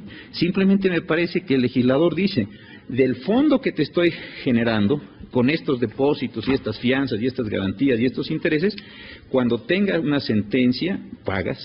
Y en otros casos, cuando no vaya a ser posible que te paguen indemnizaciones en ciertas condiciones, el fondo también te va a pagar. ¿Por qué? Porque como todo fondo tiene una función de solidaridad. Esta es la forma en la que me parece que se da esta condición. Entonces, no es un fondo para reparación de los daños a las víctimas, etcétera, etcétera, por sentencia, no, es un fondo de reparación a las víctimas de los delitos que se encuentren en una condición pues grave, como en muchas condiciones o en ocasiones pasa con las víctimas de delito. Insisto, si hay fondos para desastres, si hay fondos para esto, ¿qué problema tenemos y qué problema constitucional se genera en este caso? Malo sería que estuviéramos tomando dinero de los particulares, extrayéndole su riqueza para indemnizar a otros. Pero este es un fondo que se constituye de una manera completamente distinta. Si en la masa general de los fondos decimos, bueno, un porcentaje del 10, del 15, del 20%, del 50%, se los vamos a dar a las víctimas, ¿y cuál es el problema de esto? Por sustracción de la justicia. Yo es donde no acabo de ver el problema. Insisto, grave sería si estuviéramos diciéndole a los particulares, te vamos a quitar tu dinero para indemnizar a personas fuera de sentencia, pero creo que la condición del fondo nos arregla la relación procesal de un modo distinto y por eso, francamente, tampoco veo yo la inconstitucionalidad. Señor ministro Silva Mesa. Pues se sigue completando el asunto, cuando menos para mí. Porque aquí ya aparece un principio constitucional básico que ya está en colisión con los derechos de la víctima, y es la presunción de inocencia. La presunción de inocencia se da de principio así en el acto definitivo cuando hay una declaración de responsabilidad plena en todas las instancias. Aquí, en una primera etapa del procedimiento penal, hasta que no culmine con la sentencia, y a eso voy, que es lo que ya me está moviendo, y porque aquí la señora ministra lo señalaba. En el segundo párrafo, en la segunda parte del artículo está hablando de indiciado e inculpado. Y si le damos la caracterización penal tradicional a estas figuras, quiere decir que no hay un acto definitivo donde hay una sentencia, donde ya se ha determinado una responsabilidad plena y en consecuencia el pago a una reparación del daño. Mi tema era en este sentido. No lo hace inconstitucional en tanto que el momento definitivo a que haya lugar a la condena, el pago de la reparación del daño es una sentencia definitiva y a partir de ahí se haría. Pero esto nos lleva a los dos caminos. Uno de los caminos es la inconstitucionalidad planteada ahora por la ministra o una lectura de constitucionalidad en este sentido. Y ya ahorita la duda que yo tengo es en función de, con la presencia aquí latente de la presunción de inocencia y congeniar los dos derechos, ¿sí? Esos dos derechos básicos fundamentales, ¿no? De protección a víctima y ofendido en el tema reparación del daño y de la presunción de inocencia al indiciado, sentenciado a proceder hasta que no haya un acto definitivo. O sea, tú eres plenamente responsable y la consecuencia de tu comportamiento en el sentido patrimonial es como protección a la víctima de los delitos. Y yo lo tengo garantizado. Además, en el caso de la libertad caucional o cuando se sustraiga la acción de la justicia, vamos, en todas las hipótesis procesales que se pueden presentar, o es en el procedimiento o es como consecutivo una sentencia que le permite disfrutar, no obstante estar sentenciado, de su libertad caucional. Si se trata de un delito que causa una afectación patrimonial, obviamente para concederse será mediante la garantía para el caso de la sentencia definitiva para que los daños estén cubiertos y por otro lado establecer la fianza carcelaria para que cumpla con las obligaciones procesales. Se hacen las divisiones, etcétera, y una sigue una suerte y otra sigue la otra, obvio. Ahora, ya frente a esta situación, ya entramos en el terreno de lo práctico y a mí ya es lo que me está moviendo. Siento que es más conveniente declarar inconstitucional la porción que hacer una interpretación constitucional. ¿Por qué? Por fines pragmáticos, para que no se generen todo el tipo de interpretaciones, en el amplio esquema que tenemos de posibilidades fácticas que se pueden presentar aquí, que no lleguen inclusive a llegarse, y eso es lo que me ha movido ahora, que pareciera que se quiere dar una orientación de otro carácter a este fondo, como de apoyo a las víctimas, con una solidaridad social, etcétera, etcétera, pero enfrente está una presunción de inocencia que nos sirve de barrera en tanto que no tenemos un responsable de esas acciones delictivas. Mientras no lo tengamos así, no podemos disponer del fondo, sólida, legal, constitucionalmente en ese sentido, porque está chocando también un principio básico aquí. Entonces, en este sentido, yo rectifico auténticamente y creo que para mí lo más práctico ahora, no desconociendo que hay una posibilidad de argumentación para dar un contenido constitucional que lo sustente, creo que es pragmáticamente más adecuado declarar la inconstitucionalidad de la porción normativa por afectación a estos principios básicos. Vamos en función, inclusive meter esta situación de que está latente la presunción de inocencia, en tanto que está hablando textualmente el precepto de indiciado y de un culpado, lo que lo coloca en un estadio procesal diferente donde está presente la presunción de inocencia. Todavía no hay un acto definitivo, todavía no se sabe si hay algo que reparar y esta persona es responsable, independientemente de que lo tenga garantizado, porque es una obligación en su caso para poder disfrutar de una libertad, o para poder tener disfrute de una libertad provisional, garantiza el eventual pago a la reparación del daño y la fianza carcelaria, independientemente de que no esté determinada su responsabilidad penal. Frente a esta posibilidad, creo que lo más conveniente es adherir a la propuesta que hace la señora ministra originalmente, de que esta porción normativa es inconstitucional y hay que eliminarla. Voy a tomar la moción del señor ministro, pero antes quisiera yo decir un par de cosas. Creo que si enfocamos el problema desde el punto de vista del proceso penal, pues nos vamos a encontrar con todo esto. Hay una presunción de inocencia, hay alguien que se dio a la fuga, que no está declarado culpable, y hay un fondo generado por el legislador que dice: cuando se dé esta situación, de este dinero que no proviene de este procesado, sino de una masa de procesados que han otorgado depósitos para reparar el daño, los intereses que estos depósitos generen, págale el daño a la víctima.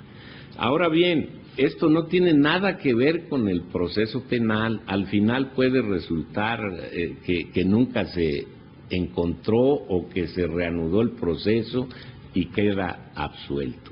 Eso es lo de menos. No hay doble pago, nunca. El pago se hace con la masa dineraria que tiene. No se ha hecho efectiva la fianza, porque nos ha ilustrado la ministra que el juez no puede hacer efectiva la fianza.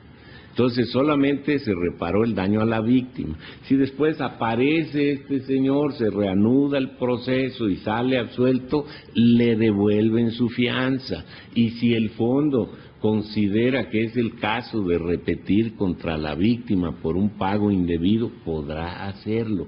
Pero todo esto es, si lo vinculamos, repito, al proceso penal, yo creo que esto no es así.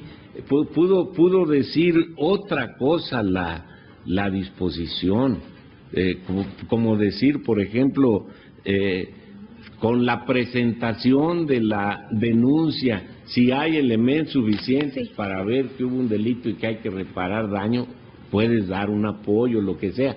Es otra disposición, es un fondo administrativo. Pero yo, desde que habló la ministra, vi que más que por interpretación, lo que nos estaba planteando es la inconstitucionalidad de la porción de la fracción primera que dice: o cuando el indiciado o inculpado se sustraiga, y esto lo pondré a votación por inconstitucionalidad. Señor ministro Aguirre Anguiano. Muy brevemente, señor presidente, hay dos cosas que yo no puedo aceptar. Víctimas sin victimario, cierto. Primero. Segundo, que este fondo sea un fondo de seguridad social, en donde se puede decir, como el legislador tiene atribuciones, es para las viudas, es para los pobres. Esto no puede ser. El destino está etiquetado que es para auxiliar a la justicia. No voy más allá. Bien, entonces, señor secretario. Perdón, ministra. No, yo también quería decir que yo también voy a rectificar en mi posición, por una razón, porque si está garantizado mediante fianza dicha reparación, quiere decir que se va a repetir contra la fianzadora también. Entonces, Entonces ahí yo también tengo mis serias dudas de que efectivamente esta repetición del fondo a la afianzadora, pues ya aquí ya estamos en otro terreno. Entonces yo sí me adhiero a la interpretación de la ministra. Entonces, por favor, tome votación respecto a la constitucionalidad o no de la porción normativa que he leído, que se refiere a cuando el indiciado o el inculpado se sustraiga a la acción de la justicia. Sí, señor ministro presidente. Señor ministro Aguirre Anguiano. Estoy con la propuesta. Esa fracción es inconstitucional. Esa porción. Señor ministro Cosío Díaz. Por la constitucionalidad. Señora ministra Luna Ramos. Por la inconstitucionalidad. Señor ministro Franco González Salas. Es constitucional. Señor ministro Góngora Pimentel. Es constitucional. Señor ministro Budiño Pelayo. Es constitucional. Señor ministro Sánchez Ya Cordero. me convencí, es inconstitucional. Señor ministro Silva Mesa. Es inconstitucional. Señor ministro Ortiz Mayagoite. Es constitucional. Señor ministro presidente, me permito informarle que existe mayoría de 5 votos a favor de la propuesta consistente en que es constitucional la porción normativa de la fracción primera del artículo 115 que se sometió a votación. Es decisión porque, aunque estuvieran presentes los 11 ministros, no alcanzaría la declaración de inconstitucionalidad más que 6 votos en todo caso. Es constitucional. Ahora, en la otra parte del precepto, a reparar el daño cuando se dicte sentencia que así lo ordene, ha habido unanimidad. De manera económica les pido voto a Con la favor lectura que nos dio la señora ministra, sí, con ciertas precisiones que A ella ver, sembró. creo que es importante entonces que hagamos votación nominal.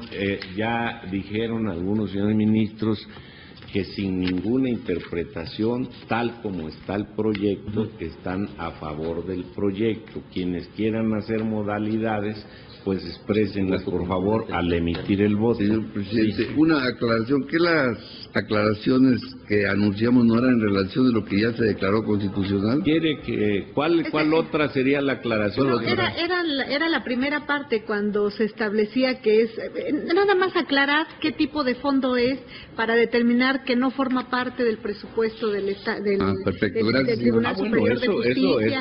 Era Bueno. precisamente aclarar eso, nada más, Bueno, para eso- hacer constitucional Sí, pero que se la otra autonombre. parte, sí, Claro.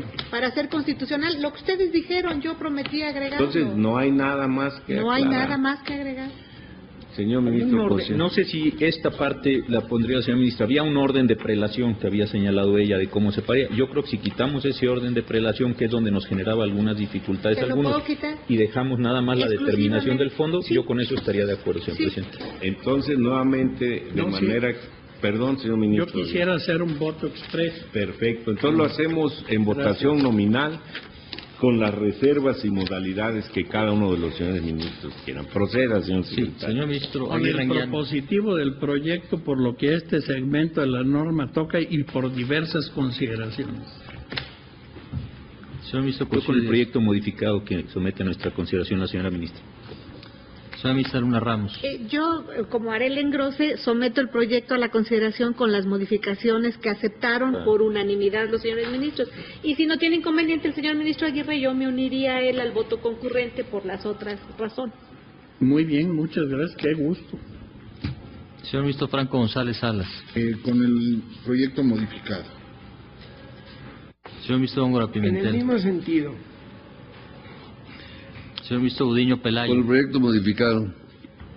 Señor ministro Con el Sánchez proyecto Cordero. modificado. Señor ministro Silva Con el Mesa. proyecto modificado.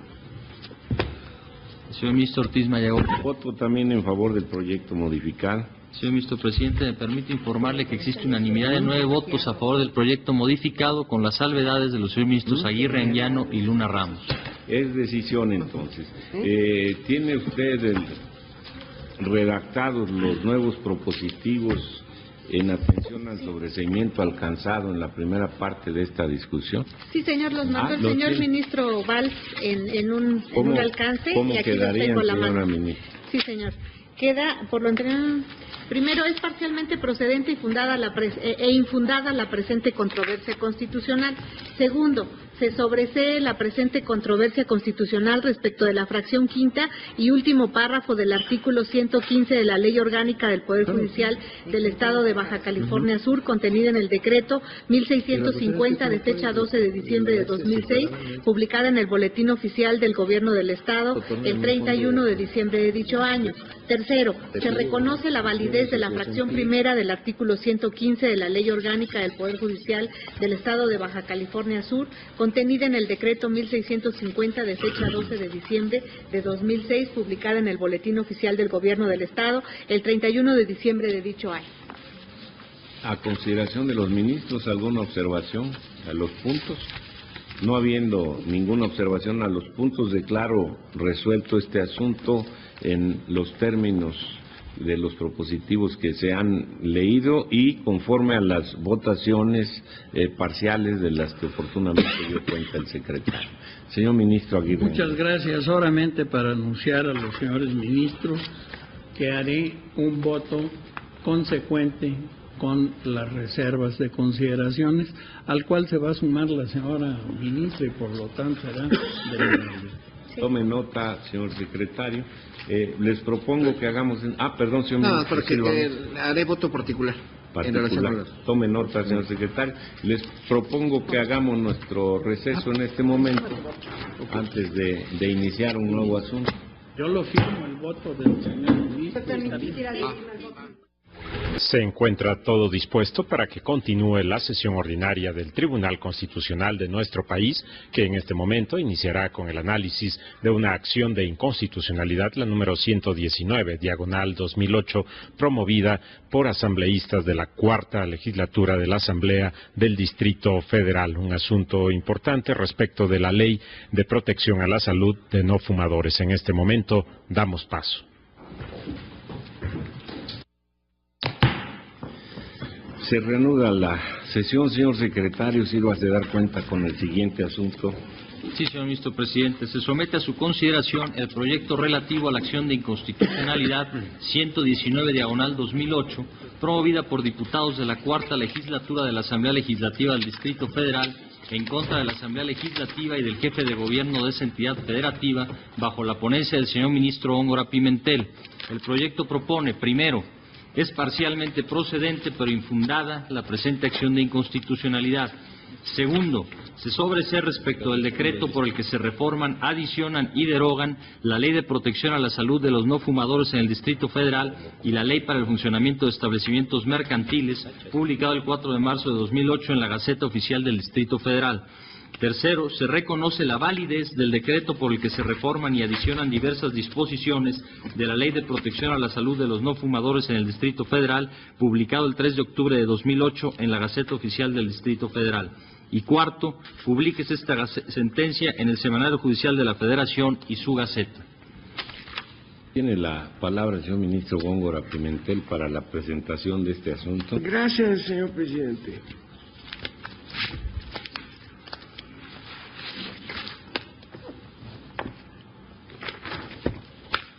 En el presente asunto, como ha dado cuenta el señor secretario, se impugnan dos reformas a la ley de protección a la salud de los no fumadores en el Distrito Federal. La problemática planteada por los diputados promoventes consiste en determinar si la Asamblea Legislativa del Distrito Federal debe regular la materia de protección de la salud de los no fumadores en los mismos términos que la Ley General del Control al Tabaco, expedida por el Congreso de la Unión. Para resolver esta cuestión, se precisa que el género próximo de la materia de la norma impugnada es la salubridad general, que es concurrente entre la Federación y las entidades federativas. Así, para determinar cuál es el nivel de gobierno al que le corresponde regular la protección a la salud de los no fumadores, debe acudirse a la ley general respectiva. En el caso, la Ley General de Salud distribuye las competencias entre la Federación y las entidades federativas.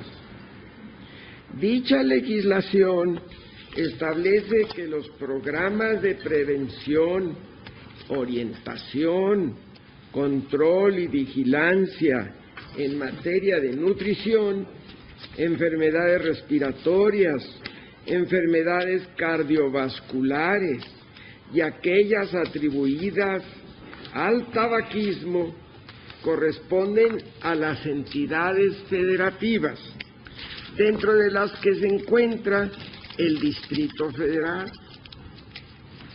De acuerdo al anterior, los programas destinados a proteger la salud de los no fumadores son competencia del Distrito Federal.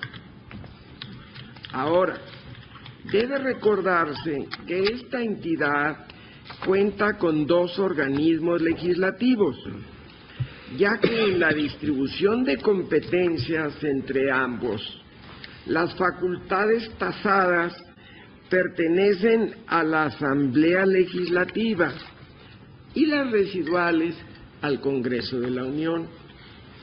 En el caso, el artículo 122 constitucional, apartado C, base primera, fracción quinta, inciso I, faculta expresamente a la Asamblea Legislativa del Distrito Federal a normar la salud, de manera que dicho órgano formalmente puede legislar en lo concerniente a la protección a la salud de los no fumadores.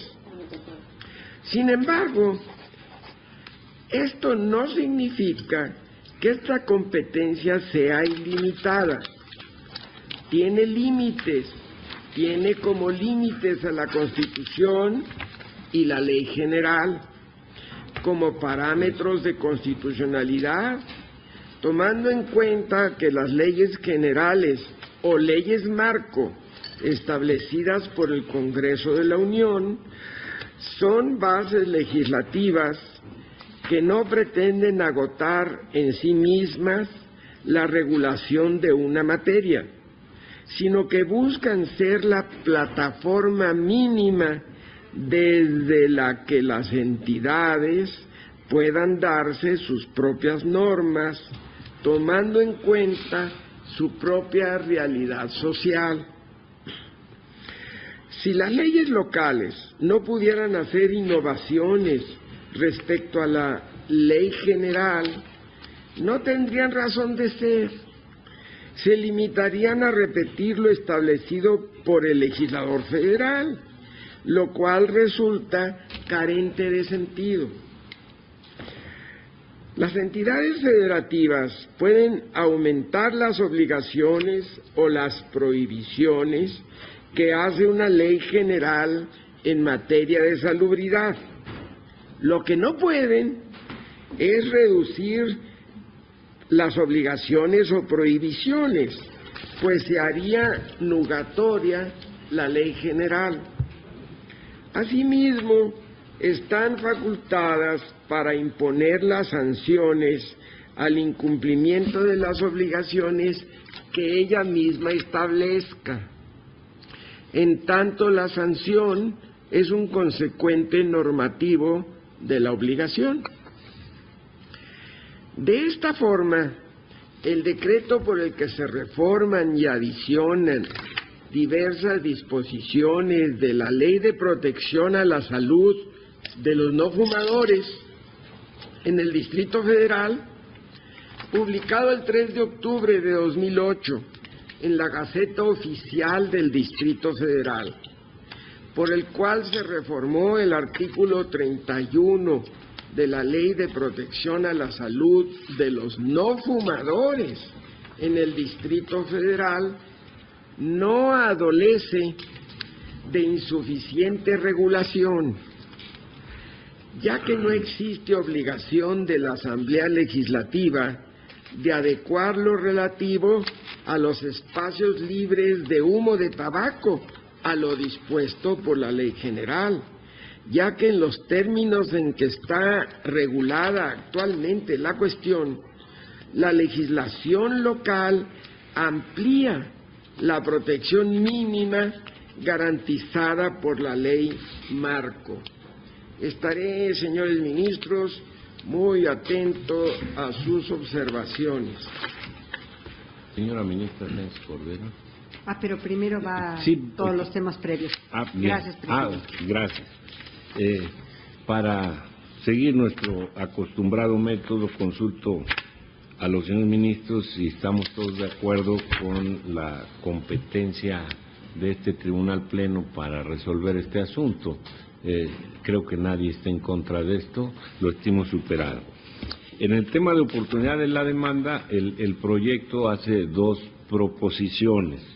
Por lo que respecta a la reforma de 4 de marzo de 2008 en la Gaceta Oficial, se dice que el plazo respectivo inició el 5 de marzo y venció el 3 de abril del 2008.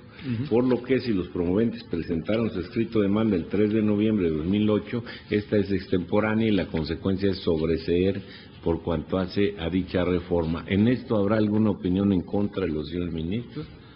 La damos por superada. Respecto de la segunda reforma, la publicada el 3 de octubre de 2008, la demanda fue presentada en tiempo. ¿Aquí hay algún comentario? No habiéndolo, lo estimo superado.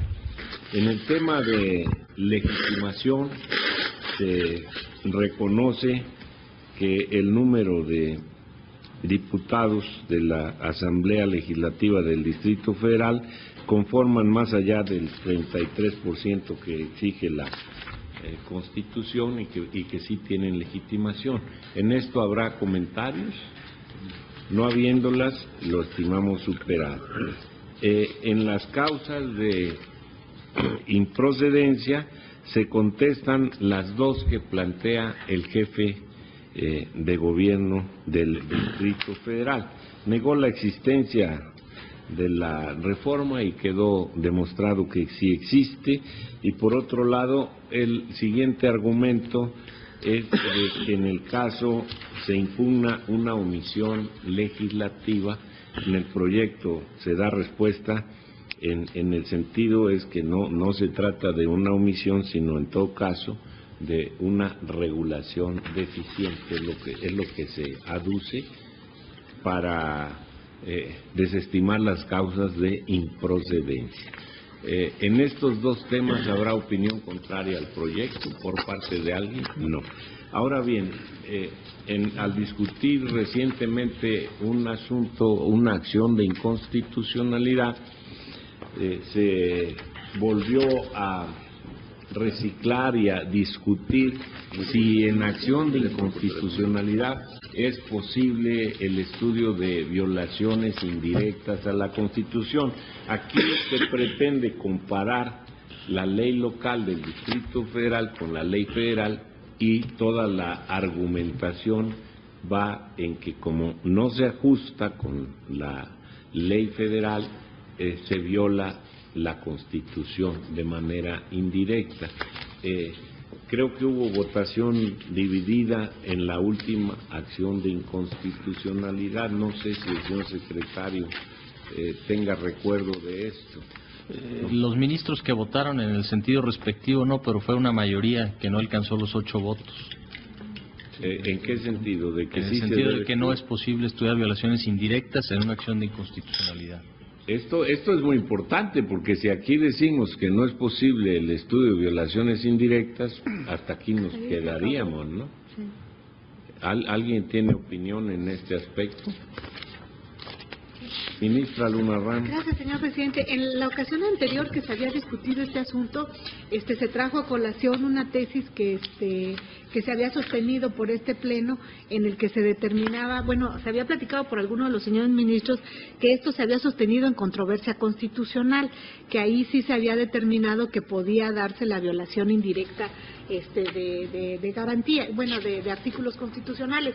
Sin embargo, bueno, trajimos a colación una tesis que es desde el 98. Yo debo mencionar que cuando esa tesis se emitió, no estábamos todavía formando parte de este pleno, porque si no mal recuerdo fue en 1998.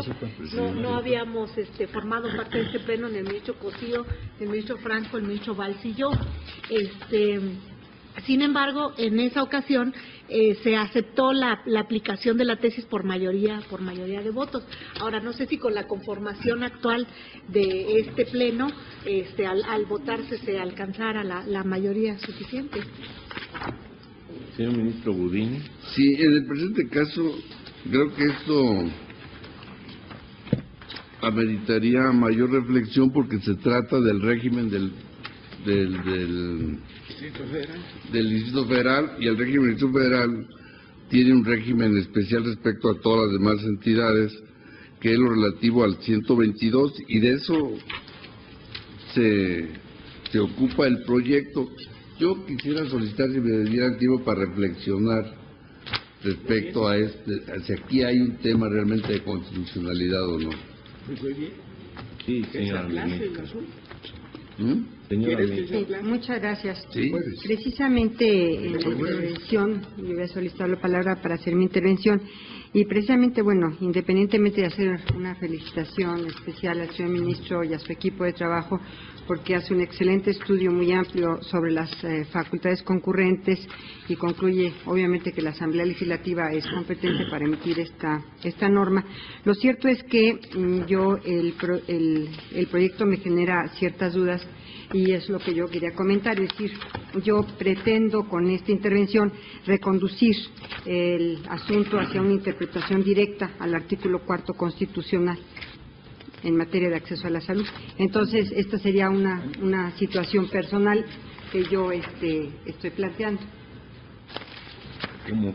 Sí. Es decir, reconducir el planteamiento a violación directa. A violación directa al cuarto constitucional, derecho a la salud.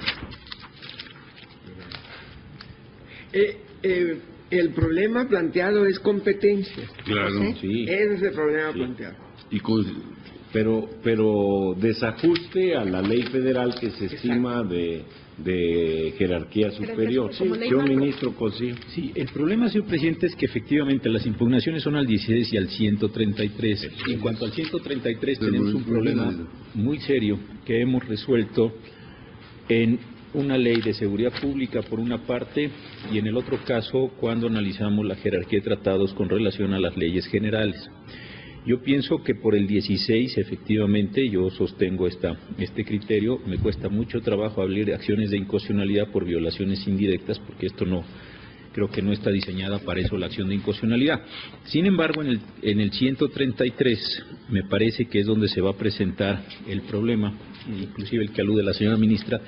Vamos a tener que analizar el cuarto, el 73 fracción décima en la relación competencial, y luego por el 133 cuál es la posición de las leyes generales. Toda vez que la ley de salubridad, de salud, la ley general de salud es eso, una ley general, y tiene otra denominación, la ley general del tabaquismo, uno de los problemas que vamos a enfrentar es si el legislador federal puede llamarle a lo que le parezca bien ley general y desde ahí generar una jerarquía, o si efectivamente son los casos que usted los identificó en ese asunto. Yo no comparto el criterio, pero entiendo el criterio mayoritario, que es precisamente el artículo 4 en cuanto a concurrencia y distintos incisos de la fracción 29 del 73 constitucional. Entonces, creo que por el 16 va a costar mucho trabajo entrarle, y creo yo que no es técnicamente correcto. Sin embargo, por el 133 me parece que sí tenemos un caso suficientemente bueno, con mérito, para poder entrar a ver, a mi parecer, cuál es el alcance de las leyes generales, si se pueden denominar todas, La Ley General de Salud sin duda es una ley general, así lo dice el cuarto y no tiene ningún problema esto, pero la ley del tabaquismo o para combatir el tabaquismo es una ley general. Yo en lo personal pienso que no, es un pequeño diferendo que tengo en el proyecto, estoy de acuerdo con el proyecto del señor ministro Góngora, en esa parte no, y creo que esta parte de las leyes marcos hay que definirla, y esto me parece que entra directamente por el 133 en este mismo sentido. Entiendo claramente, ya vi la duda del señor presidente, entiendo claramente que si esto es una violación directa o indirecta, pero me parece por ahí. Y por otro lado, no estamos en una acción en materia electoral, consecuentemente el primer párrafo, el 71, nos permite hacer una declaración, a partir obviamente de los conceptos de invalidez, en cualquier precepto constitucional.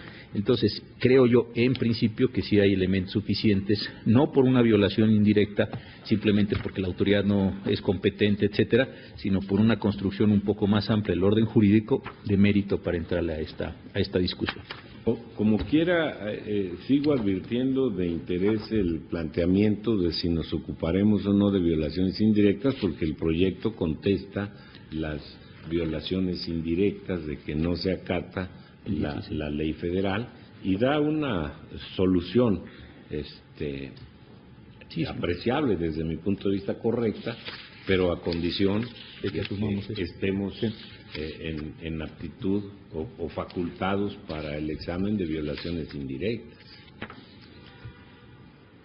Pues creo que el tema, como ha dicho el señor ministro Gudiño, amerita reflexión y que nos pongamos a trabajarlo este fin de semana. Les propongo dejar hasta aquí entonces la discusión de este asunto. Les recuerdo que el jueves iniciaremos con los incidentes de inejecución que están listados para verse ese día, tal como acordamos, suspender el asunto que estemos discutiendo para entrar al conocimiento de los incidentes de inejecución, y terminado este grupo de incidentes de inejecución retomaremos la discusión, probablemente hasta la semana entrante. Levanto entonces la sesión pública del día de hoy. Estamos en la parte final de esta sesión ordinaria del Tribunal Constitucional de nuestro país, donde el Pleno analiza esta acción de inconstitucionalidad número 119, diagonal 2008, vinculada al Distrito Federal en lo que corresponde a este análisis de la Ley de Protección a la Salud de los No Fumadores y la Ley General de Control al Tabaco, un asunto importante desde el punto de vista constitucional, y sobre ello continuará debatiendo en su momento el Pleno de la Suprema Corte de Justicia de la Nación, donde se han analizado diversos artículos de la Constitución Política Federal. Fundamentalmente en este momento el debate se centra en el artículo 133 de la Constitución Política de los Estados Unidos Mexicanos y algunos otros artículos como el 16 de la propia Constitución Federal. Continuará el debate de este asunto y agradecemos a todos ustedes la atención a su programa El Pleno en Vivo. Se despide José de Jesús Cruz y Baja. Mil gracias.